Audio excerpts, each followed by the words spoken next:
Camp Averell. From September 1864 to March 1865, this was the winter quarters of the Union Army in the Shenandoah Valley. The men named the camp as a tribute to their leader, who they saw as being unjustly removed from command.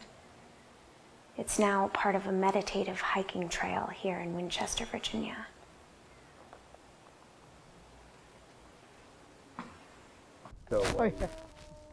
Why do you like portraying General Averell? Probably because he's a lesser-known general, but he accomplished an awful lot and often got into trouble with superiors, but it was not his fault. He was a scapegoat for Hooker, and that's what landed him in West Virginia. And then the other sad part of his career was running afoul of Sheridan, who none of us really like. Sheridan falsely accused him of poor leadership, which was really wrong. Sheridan had a very bad habit of trying to get any officer out of the way that was a possible threat to his own career. He did it to Warren, he did it to Averell, and he did it to several other officers.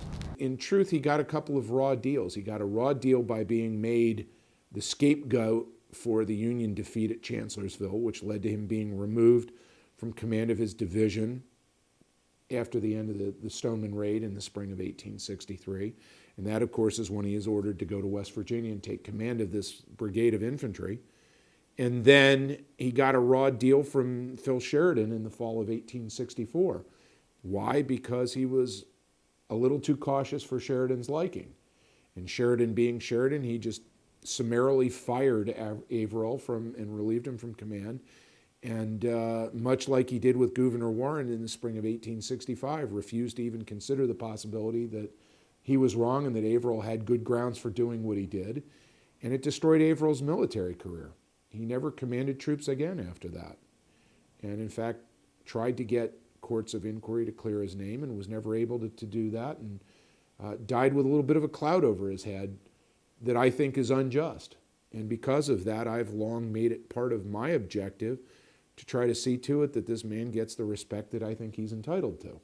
That a gallant officer, as General Averell had proven himself to be, who had marched and fought, had swam, slid, rolled, had advanced in columns and in single file over bloody battlefields and mountain paths, under a burning sun, through winter storm and snow, to meet and defeat the foe, should have been the victim of this prejudice and jealousy, was an outrage not only toward General Averell, but upon the gallant legions of West Virginians, Pennsylvanians, and Ohioans that had followed.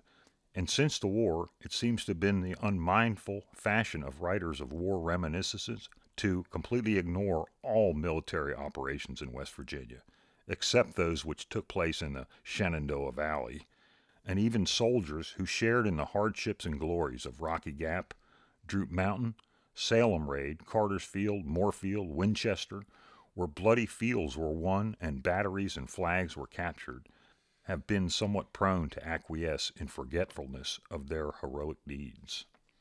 Theodore Lang. General Averell returned to West Virginia after the war, and taking advantage of his knowledge of mineral reserves near the Kanawha Valley, along with first cousin Horatio Averell and the influential New York Times editor Henry Jarvis Raymond, formed Averell Coal and Oil Company and founded Raymond City on the Poca River. Though they sold the business 2 years later, Averell was welcomed in the new state as to receive letters like this one. Harper's Ferry, August 6th, 1866. My dear General, will you run for governor of West Virginia? If so, I am sure you can get the nomination at the convention, which meets at Parkersburg on the 22nd. I've just been talking to Major Gwynn, who is himself a delegate to the convention. Gwynn assures me that you certainly can get the nomination, and if that is done, you will, I am sure, be elected. William Henry Brown.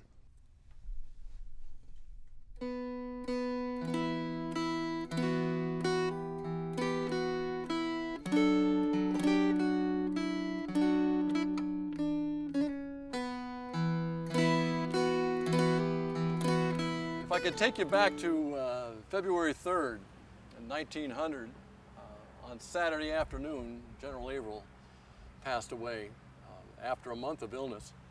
The body was brought back here to Bath on Sunday.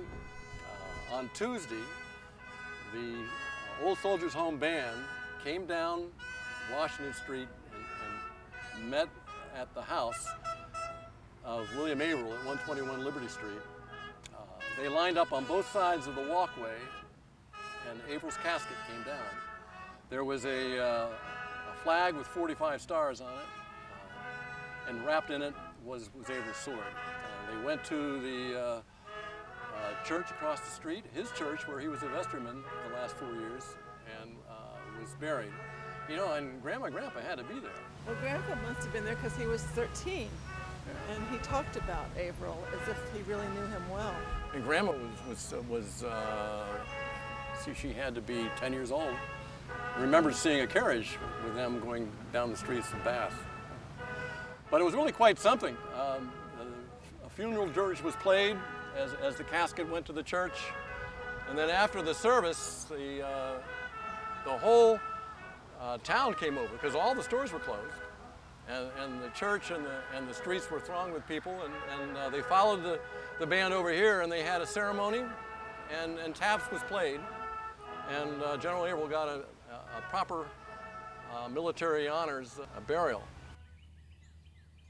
Well, you're in Cameron, New York. You're on Averell Hill. You know, I've lived here all my life. My family's lived here since the early 1800s.